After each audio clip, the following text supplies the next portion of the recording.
Okay, so I apologize, just for it's super early for some people. So thank you for joining me today. Good morning, or I guess technically it's almost noon, but depends on when you wake up in the morning. So hi, my name is Ashton. I attended UC Berkeley. I am from Berkeley, born and raised. So my family was extremely liberal growing up. I actually have them to thank for going to my first anti-war protest against Bush. I think we might have been one of the few cities in America that actually hated Bush at the time when he was the most liked president I think in history. He had a 99% approval rating after 9/11, and Berkeley, California was one of the few cities that was we hate this guy, war is a bad idea. I've always been proud to be from Berkeley, I've always been proud to be liberal, and that was until I went off to college. Now before college, I was one of the youngest people to go door to door for Ron Paul in 2012. I was about 16 years old. So I've always identified as a liberal, left-leaning libertarian. When we went off to college, it was a different story because that's when Trump started running in 2016. And that's when I felt the political sort of way politics was looked at was very different. You couldn't have a third party, you couldn't be different from left versus right, you couldn't be anything other than Democrat or Republican. And it was very much, if you don't choose our side, you must be the evil side. And this was a case for both the left and the right. So you had a lot of people where I went to school with at UC Berkeley, where it was very much the professors were very much left-wing, the students were very much left-wing, and it was very much, you are either on our side or you are a Nazi. And I'm gonna get into it later, but the right wing is very much the same in many similar aspects. But in my experience, as someone who identified as a liberal, as a left-leaning libertarian my entire life, it was very strange for me to, feel like just because I had a different opinion than those surrounding me in the classroom, that somehow made me quote unquote right-wing. And though I did have these values of, I didn't vote for Trump in 2016, I actually didn't like Trump at all, but what happened is I saw a huge movement against this small group of college Republicans at UC Berkeley. And there was posters of these people being spread all over campus, like doxing their names, their addresses, calling them neo-Nazis. And I remember saying one day in class, we really shouldn't be saying this small group of Republicans are white supremacists. Like, we can't say these people we don't even talk to are white supremacists or neo-Nazis. Most of these people who voted for Trump were either libertarians who hated Hillary, ex-Bernie supporters who still support Bernie, but they're still mad at Hillary, or just people who want less taxes. Like, there's really all there is to it. The very small number of, there can't be that many white supremacists and neo-Nazis in this country to vote for Trump. And that's all it took for people to say, well, if you're not on our side and you're simply saying, well, if you think the Trump supporters aren't Nazis, therefore you're a Nazi. And again, I did not vote for Trump in 2016. I considered myself a left-leaning libertarian pretty much my entire life. I grew up in Berkeley, California, was anti-war. Again, called myself liberal my entire life, was very much pro-Obama in 2008. I was 13 years old, so I didn't really know much of the world anyway. But it really that's when I put on the MAGA hat and said, okay, well then I guess I'm on the right side now. And here's the problem with that, is that during this time, people were sort of forced into either the left side or the right side. You had to conform to either one. You couldn't choose the middle, you couldn't choose the Libertarian Party anymore, you couldn't decide on a third option. And there was no nuance in politics during that time from 2016 to 2019. There was no nuance. And because of that, people were very much in their own echo chambers of, you're either entirely left or you're entirely right. And because of that, there was no communication. People were putting themselves into boxes saying, oh, if you don't support Israel, you're automatically a neo-Nazi. Never mind what they're doing to Palestinians, never mind what they're doing to the Middle East, never mind what they're doing to our own taxes, using our money to go to warfare. No, if you don't support Israel, it's strictly because it is majority Jewish. That you're automatically a Nazi. And that's what the right wing was saying. The left wing is saying, well, if you even slightly agree with Trump on less taxes, then therefore you're a Nazi. It was very much either you're with us or you're a Nazi. And the thing is, I think I'm finally seeing a whirlwind where people are finally getting out of that, when we're accepting more options because of what happened in 2020 with COVID-19 and the lockdowns, whether you're pro-vax or anti-vax or just want to have freedom overall. I think even people who are vaccinated were like, something's not right here, something's not doing well. The media is not telling us the truth. When you turn on Fox News, it's all about blaming the left for everything. When you turn on CNN, it's all about blaming the right wing for everything. We're not being told the full story. And this isn't how the world works. I think we're finally entering a world where people are more likely going to become libertarian or a third-party option because they recognize that people are far too complex to simply be left or right. And that's kind of like what I want to talk about with you guys today and sort of my experience and going to UC Berkeley and whatnot, which I kind of already mentioned. But I kind of like want to go over how this has been an issue for a very long time in those 4 years. And I kind of like want to ask you guys, like, did you ever experience in your time where like between the years of 2016 and 2019 where you're very much boxed in to be something? Like if you don't choose between the lesser of two evils, did you feel like you're being forced to choose Democrat or Republican at all? Did you ever feel like that at all? Okay. Thank you. So when it comes down to politics, why do we have these two-party options? Why are we being told that we either choose this side or that side? Well, a huge problem with this is our lack of communication and lack of free speech. If we're not talking about our issues with our neighbors and our family members who have different opinions, we're just stuck in these echo chambers. Like, for example, I love what's happening in the Free State Project because it's less of an echo chamber than people. Obviously, everyone here is going to be more on the libertarian side, the freedom side. But there's an option for people to be left-leaning libertarians or right-leaning libertarians, or there's people who are just coming up here because they could not stand the mandates going on in their state. And so I think it's really important we have that because we have people of different backgrounds and different minds and different opinions having conversations. You know, this is my experience with this. This is where I come from. You know, I was born in this city or I was born in this town. And this is what I experienced with these type of people. I think if we start focusing more on having conversations between these different types of people, we're less likely going to have a situation where people are focused in their own echo chambers, because that's what was happening in 2016. When I was in media working for InfoWars and working with the Daily Caller and XCOM Media, who, by the way, you know, InfoWars and Daily Caller weren't as bad, but XCOM Media, they told me you're not allowed to talk about Israel. Like, not even mention what's going on in the Middle East, because then people automatically call you a Nazi. Like, just being critical of war was a no-no. You could not do that. I would go in a Trump hotel because that was the hub in DC at the time when I was living in DC. And if someone even slightly brought up, hey, you know, maybe we should do something about the environment. Maybe not a new Green Deal, because there's nothing that's proving it's going to save anything. But maybe we should be talking about this. And like, they would just be shut down almost immediately. Like, no, you can't talk about that. It was just a bunch of old people sitting around drinking like Cosmos and talking about how great Donald Trump was and how Donald Trump was going to save the universe from these vampire elite. Like, they didn't want to talk about issues actually at hand involving wars or the environment or high taxes, or the fact that the economy was still getting worse under Trump, or the fact that Trump was proposing red flag laws. They didn't want to talk about this. It was all about serving the GOP, and I'm sure the DNC does the very same thing. If you talk to any socialist or communist who's like, hey, yo, Democrats, you keep saying you're going to help us with this healthcare issue, they get shot down. And no, I'm not a socialist or a communist, but they're having the same issues with the DNC. Libertarians are going to be saved by the Republican Party. And the problem is that we're stuck in these echo chambers of either right wing or left wing. And really, maybe the issue isn't so much, you know, the left wingers or the right wingers. Maybe it's the issue of the elite telling us and giving us promises and playing off the fact that we're Second Amendment, that we're pro-Second Amendment or pro-First Amendment. And they're playing off these freedoms that we value so much and these ideas we value so much, and they're not giving us anything with it. And the problem is that they keep telling us to stay in these little echo chambers of the right or the left. We're not talking to anyone of different ideas or opinions of what to do. We're stuck in these echo chambers voting R and D every single election. We're not doing anything. So I think what's really important for me is that we have to encourage almost conversation with even those we disagree with. Like, I've got communist friends, socialist friends. We get into some really heated conversation, but at the end of the day, I think we have a more valuable conversation than any of these politicians are going to give us. Anytime I see a political election, you see these guys just standing up on a podium saying they're going to do things. They never do it, and then they start waving the finger at other people. Nothing gets fixed, nothing gets done. So unless we have real conversation with people with different opinions, nothing is going to change. Any questions?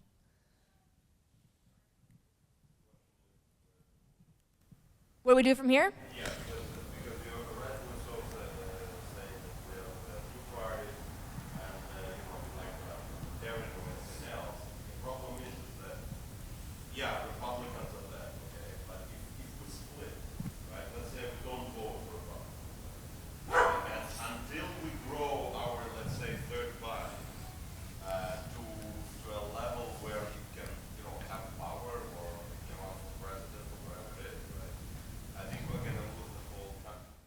Right. I mean, We're going to become a communist state and everything will be banned.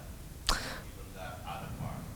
well, that's the thing. It's an issue too. I think party politics is overall an issue. That's why I like the Free State Project, because they recognize the Libertarian Party is never going to take over the entire country. As much as freedom is important, we would want freedom everywhere.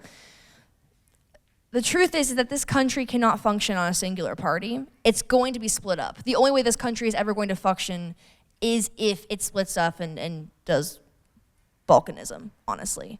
That's the only way it's going to help. Right, but in order for it to split up, right, you need some powers. Right, so until you're going to grow those powers within the current system, okay, the current system is going to, the left side, right, is going to completely, just swallow everything. Right, you know what I mean? So, because right, okay, you don't vote for Trump, right? Trump is not an issue, right? And unfortunately, the right side, we can say, okay, we're going to vote for the most right-wing elected we can. Like we did, right, Romney and things like that, right? But until we reach the point that you're saying, we'll split up, right? We can't split up. It has to be, somebody in power, right? Who initiates it, right? We need the leader. But the only reason why people in power is we put them in power. We allow them to have power. And that's what I'm saying is the party politics doesn't work. Us going into a voting booth does not work. It's not helping. How are we going to split? We split it ourselves. Meaning, what do you mean we split ourselves? Well, here's the thing. When you go into a voting booth, you rely on the federal government. When you go into a presidential election, you're relying on the federal government to do things for you. I say we completely demolish the federal government. Okay, so we abolish the federal government, but somebody needs to run any group of people, right? Because there are multiple forms of government, right? But at the end of the day, something even like anarchy is all right. Right. But do we need a federal government? So I'm saying, can we abolish the federal government? Is that a possibility? Yeah, but even if we to abolish the federal government, right? How do we do it? How do we abolish the federal government? What?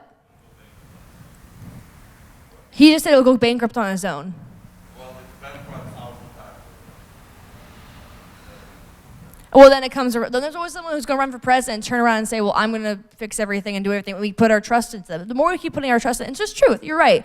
Because how can you convince, millions and million people in the country to just completely give up on the federal government? It's not going to happen. People are too completely consumed. That's why the Free State Project is so brilliant, because you're trying to balkanize from this federal agency. Yeah, but okay, theoretically, even if we split from the federal government, right, we still need a leader, right? I mean, any group of people, right, needs a leader, right? Otherwise, we're going to be like, all the country. Well, no one's denying that. But the problem is that we've been entrusting ourselves to leaders that just don't care about us. So you need to have a leader for a state, like the Free State Project, who actually cares about the people and is one with the people. And you have to come together as a community, left and right, to make a decision on how we can trust that person. Yeah, but okay, do we have an example in history that something like that, of a leader on any capacity, actually survived, or a chain of leaders that actually cared about the people? Because the problem is, that's why, like, for example, communism doesn't work, right? Because the idea of communism is that everybody takes what they need and leaves what they can, right? But that's contradictory to human. I mean, our founding fathers had an idea, but it didn't last very long, because the more we expanded, the more we lost touch with who our founding fathers were and who the people, our leaders were. Yeah, well, about our fun, with all due respect, I don't know if we can really judge that much about how they were like practically. Well, we can read it, but I'm sure that people then, okay, that lived then, didn't think that they were so old men as we think. Right, like I'm not worshiping the founding fathers to any aspect whatsoever, but they still had an idea to create, to revolutionize against and to become independent. So it's not impossible to start a revolution and become independent from. Okay, that's a great example. So take our modern time, right? We had a leader, like George Washington, that we had leaders who actually break out. So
Oh, I have no idea how we're going to do that. I have no idea. I am a 26-year-old girl. I am not someone to look for those answers.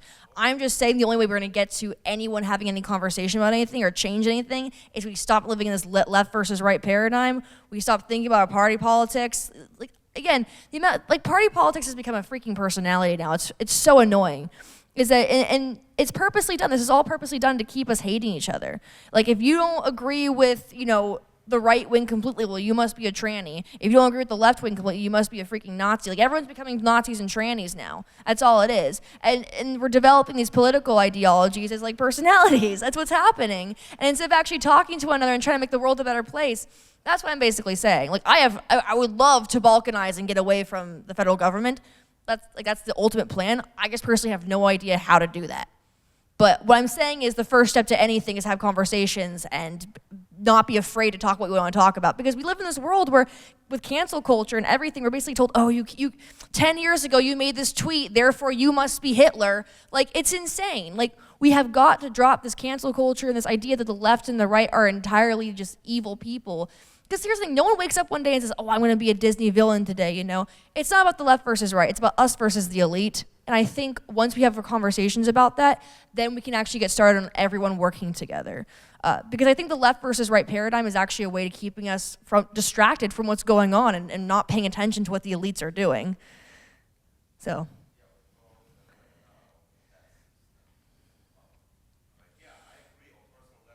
I mean, it's only in power because we let it be in power, right? Because we control our conversations we're having. We control how we communicate. We can control what we talk about. Another question over here.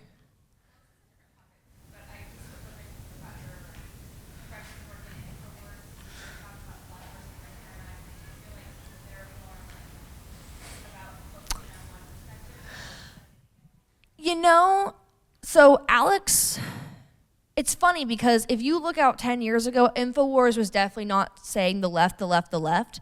10 years ago is very much talking about the elites. And I think we've entered sort of this period where people feel the need to say the left or the right because it's the only way of getting through to people, unfortunately. And I think we really should cut that as a habit because look, leftists believe in things that like maybe I might not, and right-wingers say things that I don't really agree with.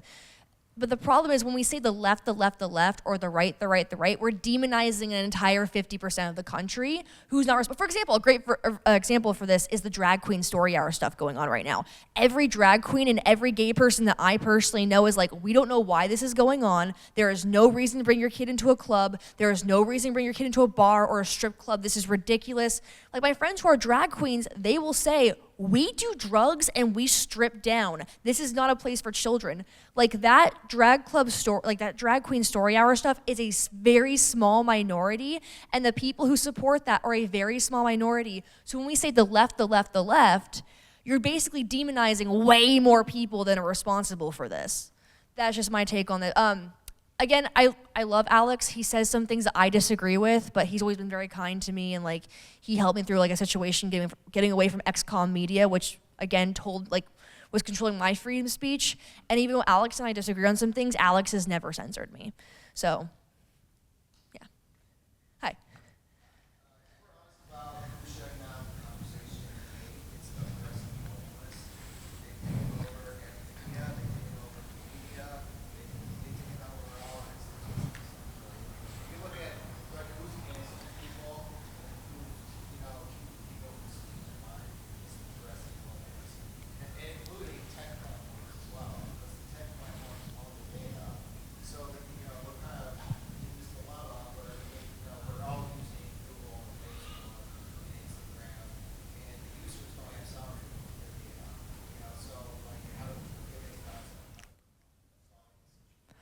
Thank you for saying leftist globalist, because that's a very niche group that I'm happy you did say it that way, because that's what's happening right now. Like, these people are globalists. Like, it's not so much about, and by the way, I remember a few years ago saying the word globalist was like considered to be a slur. Like, you can't say globalist.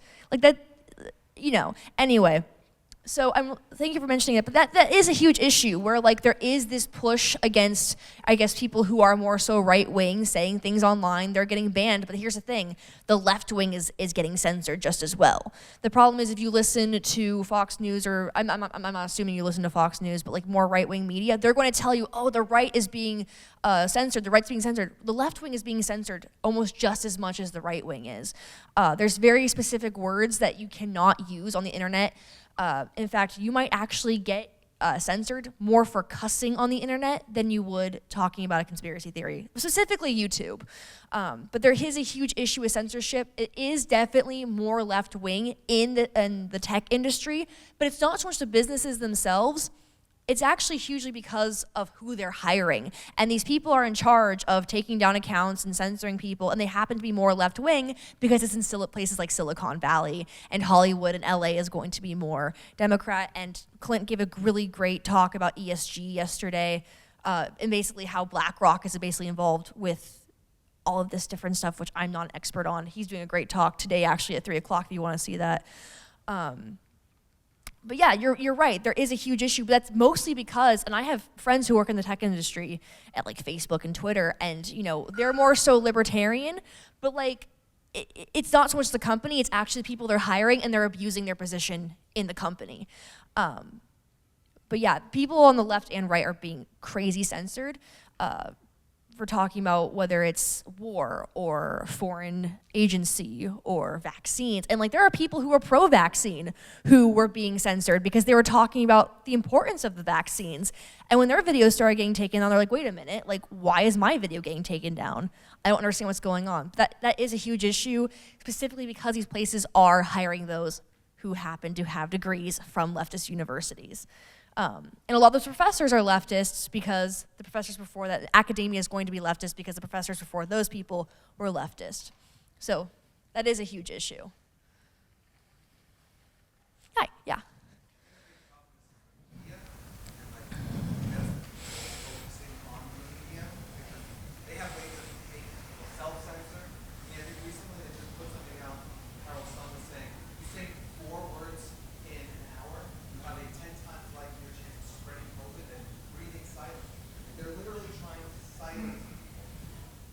Wait, I'm sorry, you said what about saying 4 words in an hour?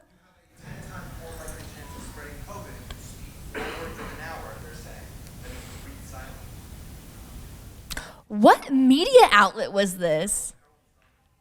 What? Okay, I think the COVID stuff is so hilarious because we're at a point where no one's falling for this anymore. I think it's even like the leftists are waking up. Bernie Sanders is calling out Pfizer on Twitter. That's when you know like it's done. Like they can't fight us with this stuff anymore. Like it's ridiculous.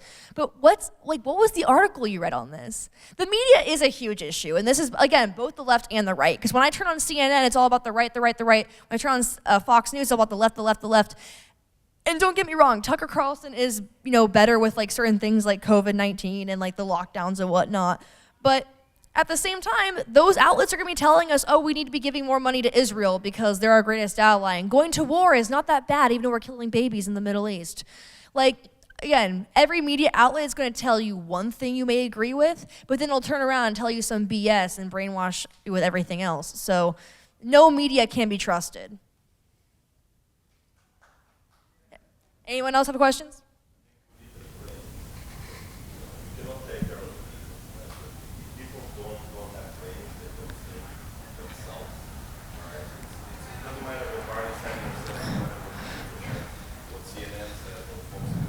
That's what I'm saying. But that's the thing is I think we're finally entering a world where people are starting to wake up from all the BS. Like no one's trusting anyone anymore. That's a good and a bad. Is this on? Yes, it is. Yeah, it's on. That's a good and a bad thing because in order for society to function, you kind of have to have some trust in establishments, like the medical establishment, for instance. It's very helpful if you can actually trust what your doctor has to say. And we now have no trust in basically any institution, which from a libertarian vantage point, I think it has the potential for progress because in that void, we can kind of create new establishments for trust. But the real question I wanted to bring up was, it seems to me that the censorship in particular is predicated on this thesis that if we, Oh, okay. I'm just sitting down because I'm tired. Is predicated on this thesis that if we're not allowed to speak, the divisions between us grow starker, and then we lose sight of who is actually controlling us and who is actually ruling over us. Is that your Yes. read of things? Well, that's another thing. Free speech is important because if we're not allowed to talk about who's hurting us, then we're not going to be able to fix anything, right? So, like, if I'm on Twitter and I'm basically exposing, a great example of this is Snowden.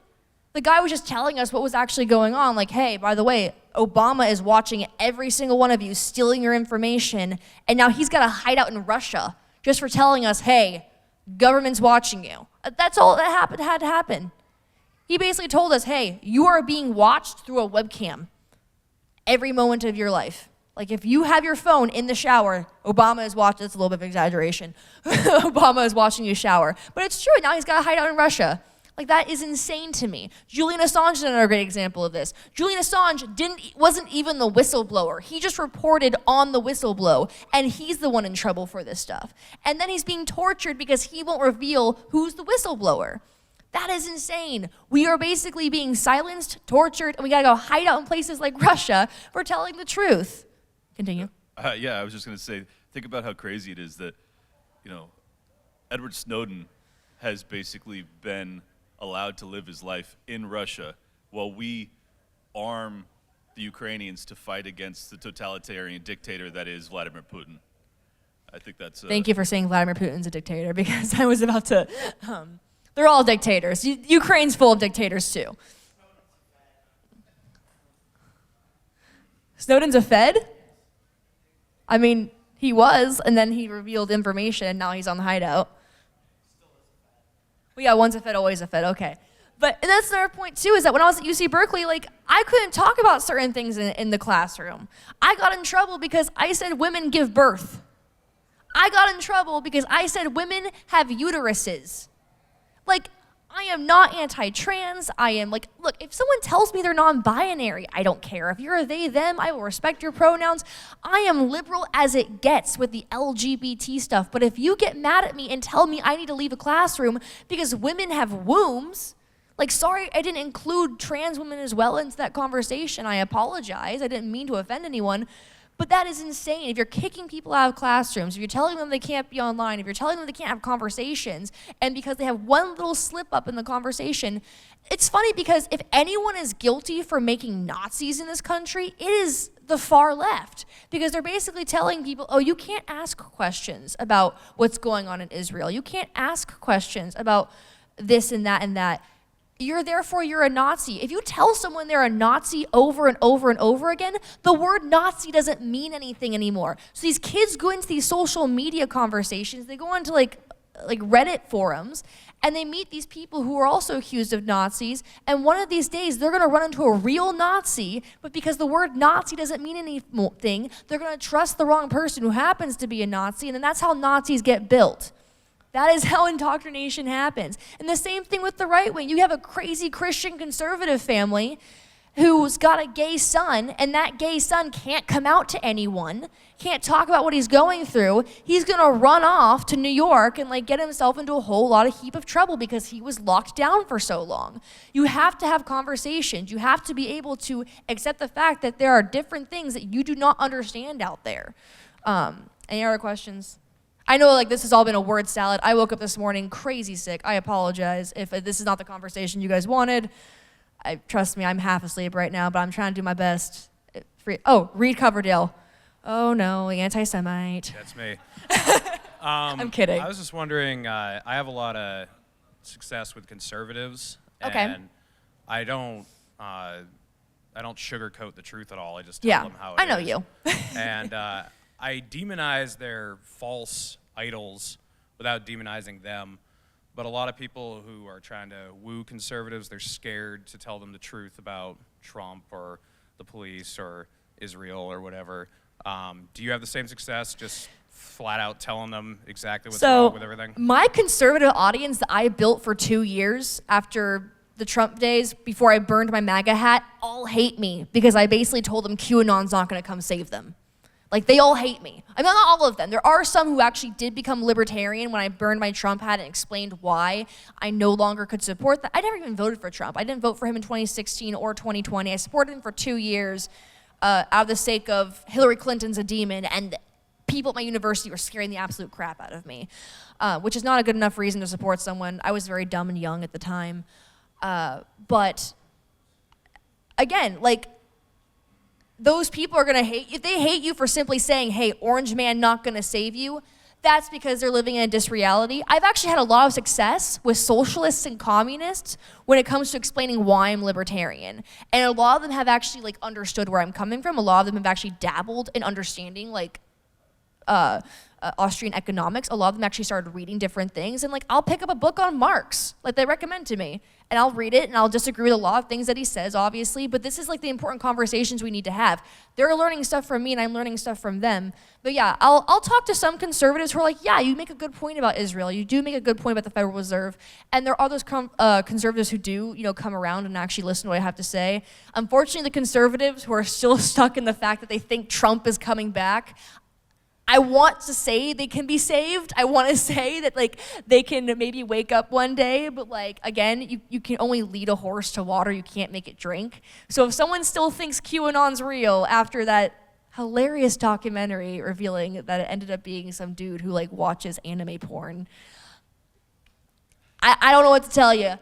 But yeah, I've got conservatives who follow me. I've got socialist communists who like what I say, because at the end of the day, I think we're all more alike than we realize, and that's why the left versus right paradigm really just pisses me off, because it forces us in these boxes. So, anyone else have a question? This microphone is actually great, by the way. I'm actually glad I can hear you. Yeah, but it's too tall. So, do you think that the fact that Trump is basically like shilling for the vaccines and for Big Pharma, do you think that is one of the biggest things that can wake Trump's fans up because they're opposed to those vaccines? Do you think that's like gonna red pill them against Trump finally, and that might be like a huge factor? I think there's in doing multiple reasons people are giving up on Trump, and I'm talking like staunch Trump supporters. Again, people who voted for Trump in 2016 were like Bernie Sanders supporters and libertarians who just didn't want Hillary. I voted for Gary Johnson because I couldn't have the heart to vote for either one of them. And then, which was, I knew he wasn't going to win. And then I supported Trump for two. I was all over I was in college, okay? But yeah, I think a huge reason is the vaccines. I think a huge reason is how he handled his last year of term. I mean, this guy went from being like the one who like points the finger and calls everyone out on their BS to, why is SNL making fun of me? I can't handle this. Like, he was talking about wanting to ban jokes about him. He was talking about pushing like vaccines on people. He was talking like he was for lockdowns for a little bit. I mean, this guy really he could have handled the Black Lives Matter stuff and the George Floyd stuff a lot better, especially when it came down to the criminal defense stuff. I mean, there's a lot of things he could have done a lot better in his last year. I think did affect the election a little bit. I'm still in a daze about the election. I'm still in a daze about January 6th. But I think more people, I think, than ever. It wasn't even so much COVID. I think it was actually after he lost the election when he didn't pardon Julian Assange, didn't pardon Ross Ulbricht, and didn't pardon Snowden. I think when he basically pardoned everyone on the list but those three people, that's when people were like, I can't support this guy. That's why I was like, I'm officially done with him. I'm like, I may never vote again because of what he did to Julian Assange. The whole reason I even considered Trump to be a good guy was because I was hoping he was going to pardon Julian Assange. And I think that's what really killed him. I think there's a lot of things. He broke a lot of promises, and that's why a lot of people just dumped him. They were just sick of it. And I think a lot of people are now giving up on the two-party system because of Trump, because he can't, keep his promises. And the same thing with Biden. Like, liberals hate Biden. They cannot stand him. They're watching this guy like he can't even ride a bicycle without falling on his ass. I mean, if our president can't ride a freaking bicycle, how is he going to run the country? So I think it's not just Trump. I think it's every politician in office people are just giving up on. I think that a topic that is bipartisan, if you can actually communicate it in a way that people can wrap their heads around, is ESG and greenwashing, where we're actually having the left is thinking that it's a good thing, but they're starting to realize, or many of the best people on the left are starting to wake up to the fact that like these big businesses that are espousing wokeisms but aren't actually doing anything to help the environment. And similarly, the corporations are no longer representing their shareholders or honoring their fiduciary responsibility to investors, which irritates the right. Do you think that this is a topic that is it too complicated to actually get a bipartisan movement to end the Federal Reserve and end the wars? I'm so glad you mentioned the Federal Reserve.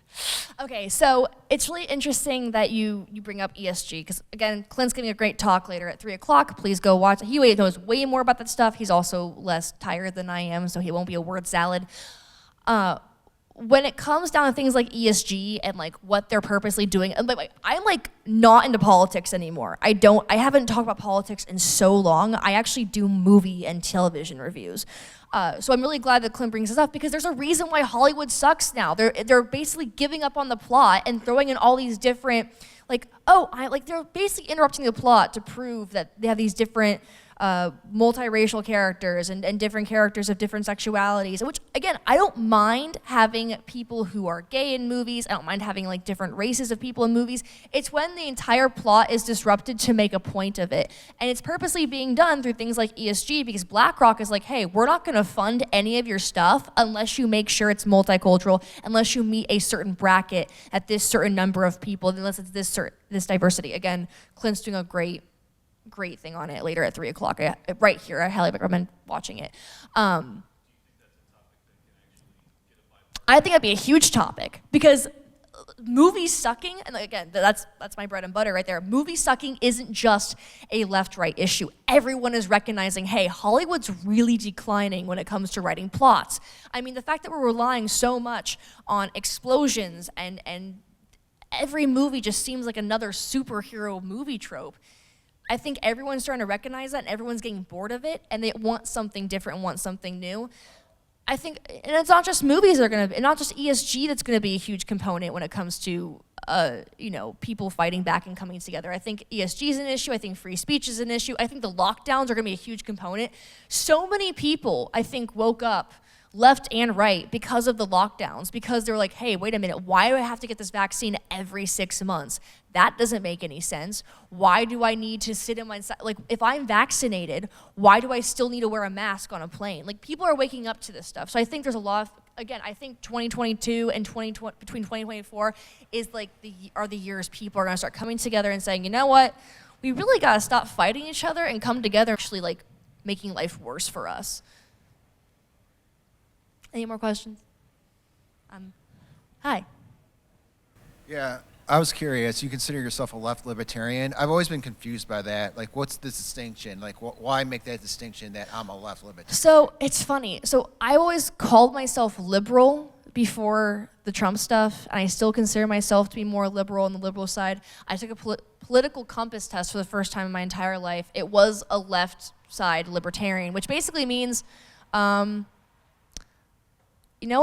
I guess it comes down to like my individual beliefs, I guess, because I don't really like labels in general, but if we are gonna put a label on it, I would be technically more left wing. Like, I don't care about the non-binary stuff. Like, I support people no matter what their pronouns are. I support people wherever they are in the alphabet mafia. I myself am part of the alphabet mafia. When it comes down to what people want to live their lives. I mean, my overall politics is whatever people want to live their lives as long as they're not hurting other people and children, then that's what their life should be. So I support, gun rights. I support free speech. And maybe like the left-leaning libertarian isn't the right label for it for me. I'm just like, to be honest, I don't really know what my label is. I just know that you should be able to live your life however you want to, and as long as you're not bothering other people or hurting other people. Yeah. Again, I'm just saying I'm left libertarian because that's what the political compass told me. So. Hi. I'm thinking maybe the left versus right dynamic. Left tends to be more for limited government, while right tends to be a little bit more anarchist, a little less than even limited government. So maybe is that the spectrum? Because I think the whole left versus right thing is really a anarchist versus authoritarian scale, and people find themselves on different. And sometimes I wonder about that myself, because I'm still trying to figure out politics myself overall. The reason why I want to talk about free speech so much and why conversations are important is because the reason I talk to so many different people, communist, socialist, anarchist, libertarian, Republican, Democrat, is because I still do not know everything. Again, like this guy over here knew way more than I did. I'm a 26-year-old girl. I have no idea how I'm gonna save any of you people. I'm being honest here. Like, I'm not an expert. I'm just here saying that one view that I do know I hold true is free speech. You should be able to speak your mind, say whatever you want. And if your mind changes one day, you shouldn't be canceled for something you said 2 years ago. Oh, 5 minutes. Okay. That's all I'm basically saying. I think free speech is the most important value we can have in this entire country. I think sharing our values with one another is the most important value we can have in this entire country. And yeah, so anything else before we go? Okay, that's it. Hi, thank you.